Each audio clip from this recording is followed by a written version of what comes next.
Hello friends, welcome to my channel. तो आज की इस वीडियो में मैं आपको 40 साइज़ का कटोरी पेपर पैटर्न किस तरह से बनाते हैं वो मैं आपको दिखाने जा रही हूँ। तो उसके लिए ये नाप लगेंगे। यहाँ पे चेस्ट हमारी 40 इंच की होगी, लेंथ हमारी 14 इंच की है, वेस्ट हमारा 34 इंचज़ का है, शोल्डर हमारा 11 इंच का रहेगा, नेक हमारा आगे का रहेगा 6.5 इंच का, पीछे का 10 इंच का, स्लीव्स का लंबाई हमारा 8 इंच का है और गोलाई यहाँ पे 11 इंच की लेंगे। तो इतने हमें नाप लगेंगे। उसके बाद में हम इस तरह से पेपर ले लेंगे, उसको डबल फोल्ड कर लेंगे। अब सबसे पहले हमें यहाँ पे लेंथ का निशान लगाना है। तो देखिए 14 इंच का हमारा लेंथ है, उसमें हमें 1.5 इंच यहाँ पे ऐड करना है फ्रंट की साइड में। तो ये टोटल में बन जाएगा 15.5 इंच का। तो अब हम यहाँ पे 15.5 इंच पे हमने एक निशान लगा दिया इस तरह से। उसी तरह से साइड में भी 15.5 इंच पे एक निशान लगा के लाइन खींच देंगे।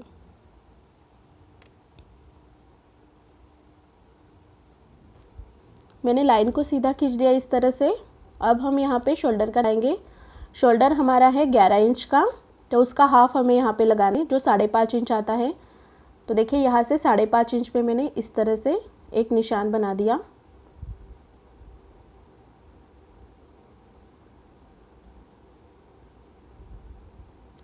अब देखिए यहाँ हमें 6 इंच का आर्म होल रखना है इस तरह से।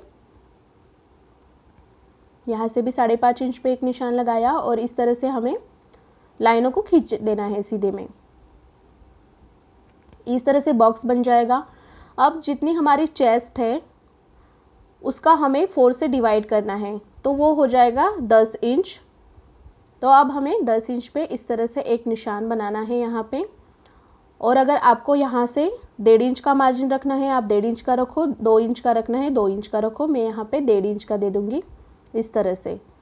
उसके बाद में हम कमर का निशान लगाएंगे। तो कमर हमारी यहाँ पे है 34 इंचज़ का, उसको भी हमने 4 से डिवाइड करना है, वो हो जाएगा 8.5 इंच पे। मैंने एक निशान बना दिया।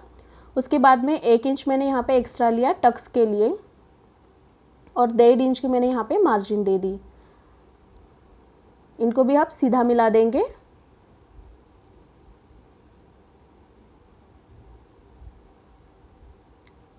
अब देखिए ये मिलाने के बाद में हम यहाँ पे आर्म होल का निशान लगाएंगे। पीछे का आर्म होल 1.5 इंच पे आएगा और वहाँ से 1/4 इंच अंदर की साइड में आगे का फ्रंट का आर्म होल आएगा। इस तरह से 2 निशान बनाएंगे और अब यहाँ पे आर्म होल के शेप दे देंगे।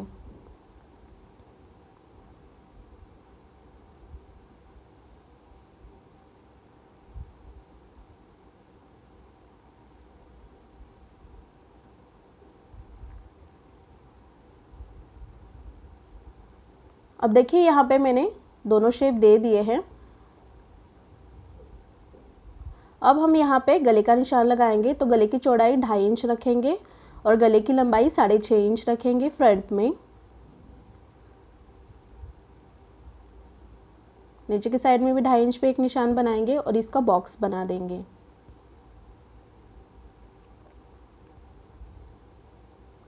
बॉक्स बनाने के बाद में गले का शेप ड्रॉ करेंगे।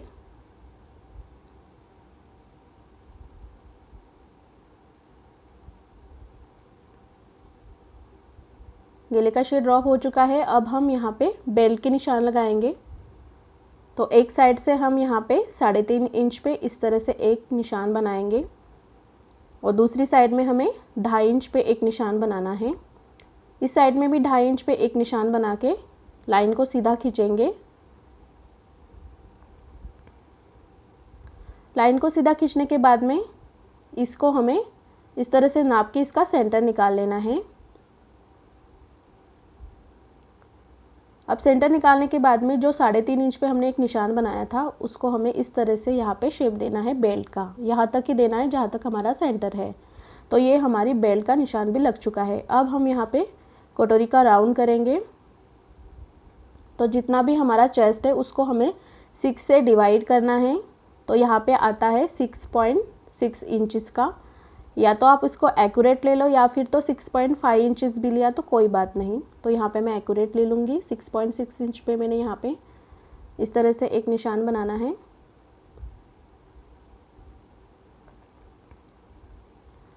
अब उसके बाद में गले की साइड से अब हम 5.25 इंच या 5.5 इंच पे एक निशान बनाएंगे इस तरह से और आर्म होल की साइड में 2.5 से 2.25 इंच के आसपास हमें यहाँ पे एक निशान लगाना है।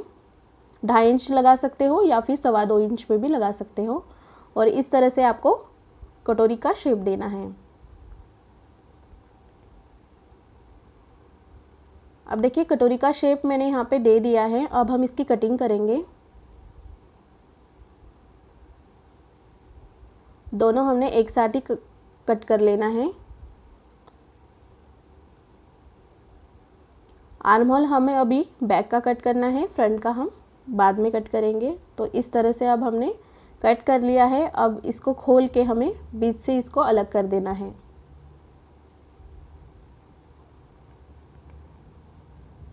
देखिए ये अलग हो चुका है। अब जो बैक का पार्ट है उससे पहले बनाते हैं। तो सबसे पहले इसका लंबाई जो हमने 1.5 इंच यहाँ पे लिया था फ्रंट की साइड में, तो पीछे की साइड में 1 इंच ही ऐड करना होता है। तो यहाँ पे आधा इंच हम माइनस कर देंगे। तो मैंने यहाँ पे निशान लगाया 15 इंच पे और इस तरह से इसको सीधी लाइन बना दी। अब हम यहाँ पे गले का निशान लगाएंगे 2.5 इंच और लंबाई हम 10 इंच की रखेंगे। आप चाहे तो यहाँ पे कौन सा भी शेप यहाँ पे आप दे सकते हो। मैं इसी तरह से रखूँगी। कट करते वक्त आप किसी भी तरह से कट कर सकते हो। अब देखिए मैंने ये गले का भी निशान बना दिया। अब जो नीचे में हमने जो लाइन बना ली थी सबसे पहले उसे हम कट करेंगे। और अब हम यहाँ पे पीछे वाले जो टक्स होते हैं उसका हम निशान बना देंगे। तो 4.5 इंच पे मैंने इस तरह से एक निशान बना दिया और दोनों साइड से हमें 4.5 इंच पे ही निशान बनाना है। और नीचे की साइड में हमने 1 इंच एक्स्ट्रा लिया था, उसका हाफ इंच हमें इस तरह से निशान बना के लाइनों को खींच देंगे। तो हमारा टक्स का भी जो पॉइंट है वो यहाँ पे बन जाएगा। तो देखिए ये हमारा जो बैक का पार्ट है वो यहाँ पे कट रेडी हो चुका है, कट होके। अब जो फ्रंट का पीस था उसे लेके जो बेल्ट है उसको पहले कट करेंगे हम। अब देखिए आगे का जो आर्म होल था उसे भी कट करके गले को भी कट कर देंगे।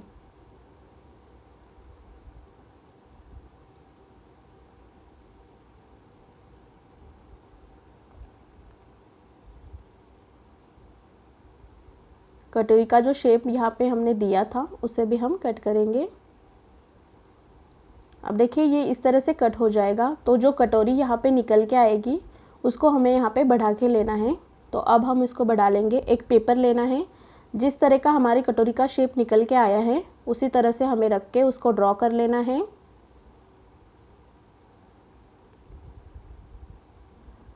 अब देखिए ये ड्रॉ हो चुका है। अब दोनों साइड से आपको 1.5 इंच इसको बढ़ा लेना है।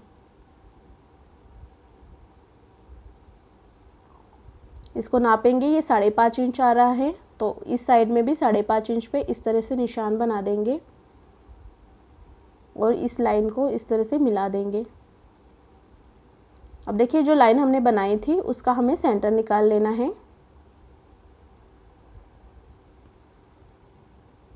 इस तरह से अब सेंटर से हमें 1.5 इंच नीचे की साइड में एक मार्किंग करना है और लाइन को खींचना है और इस तरह से इन तीनों पॉइंट्स को इस तरह से मिला देना है। अब देखिए गले की साइड में आप जितना मार्जिन लेते हो उतना हमें बस बढ़ा के लेके जो 1.5 इंच हमने यहाँ पे लिया था उसको हमें कटोरी का शेप देना है।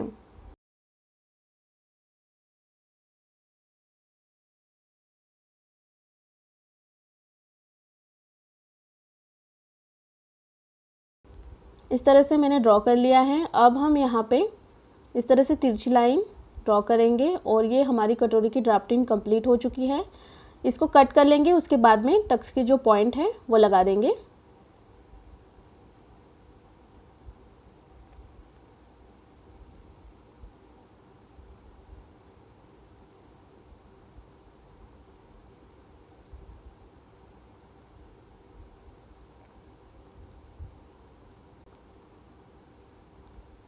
अब देखिए कटोरी की कटिंग हो चुकी है। अब जो टक्स के जो पॉइंट हैं हम यहाँ पे लगाएंगे। नीचे की साइड में 1.5 इंच लगाया था, उसी तरह से ऊपर की साइड में भी 1.5 इंच लगाएंगे तो टोटल में ये 3 इंच बनेंगे। अब देखिए 1.5 इंच का मैं यहाँ पे टक्स ले रही हूँ। ये अब अपने हिसाब से लीजिएगा, 1.25 से 2 इंच तक आप इसको ले सकते हैं। मैं अपने हिसाब से यहाँ पे ले रही हूँ, तो मैंने 1.5 इंच का ही रखा है। और इस तरह से आपको निशान बनाने हैं। तो ये हमारी पूरी तरह से कटोरी यहाँ पे बन के रेडी हो चुकी है।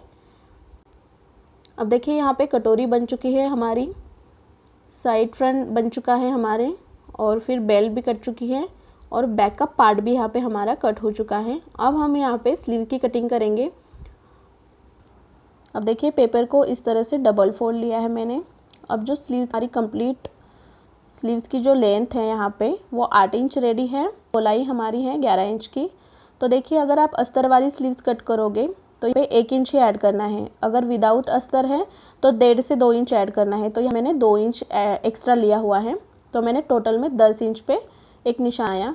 वहाँ से जितना आर्म होल है उसमें आपको 3 ऐड करना है, 3 ऐड करना है। वो टोटल में 9 इंच बनेंगे हमारे। तो मैंने यहाँ पे 9 इंच पे एक निशान दिया।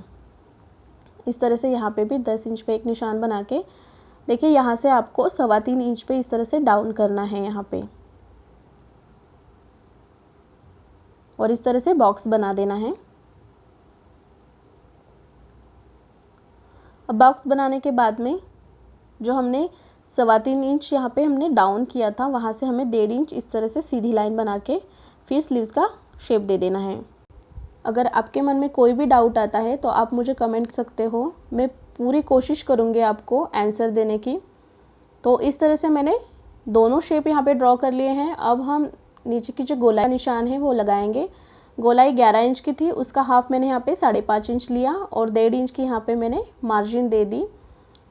अब देखिए दोनों निशानों को इस तरह से मिला देना है।